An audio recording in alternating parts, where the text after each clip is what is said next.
Hello everyone, ఈరోజు మనం fibroids వాటి ట్రీట్మెంట్ ఆప్షన్స్ని ఎక్స్ప్లోర్ చేద్దాం. ముందుగా అందులో కన్జర్వేటివ్ ఆర్ మెడికల్ మేనేజ్మెంట్ ఏంటంటే నాన్ హార్మోనల్ అండ్ హార్మోనల్ రెండు ఉంటాయి. నాన్ హార్మోనల్లో బ్లీడింగ్ని తక్కువ చేయడం, పెయిన్ ఏదైనా ఉంటే డిక్రీజ్ చేయడం, వీటి కోసం మెడిసిన్స్ వాడతాం.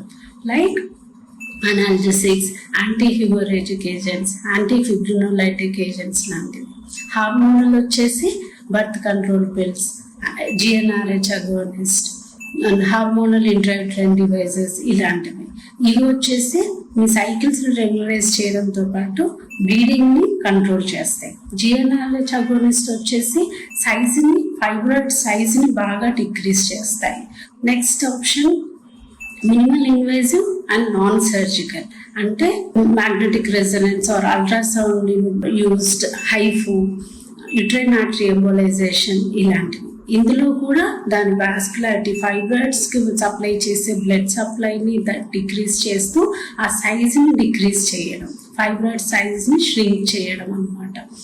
లాస్ట్ ఆప్షన్ సర్జికల్లో ఎయిదర్ మయోమెక్టమీ ఆర్ హిస్టరెక్టమీ, అంటే ఓన్లీ ఫైబ్రాయిడ్ని తీసేస్తే మయోమెక్టమీ అంటాం. కంప్లీట్ యూటరస్ని అలాంగ్ విత్ ఫైబ్రాయిడ్స్ని తీసేస్తే హిస్టరెక్టమీ అంటాం.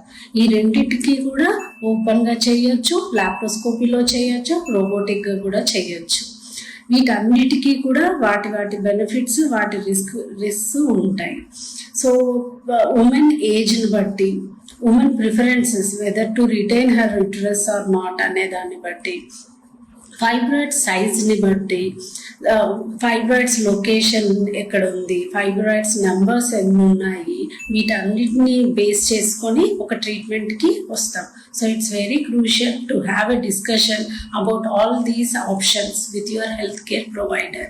So feel free to discuss. Thank you.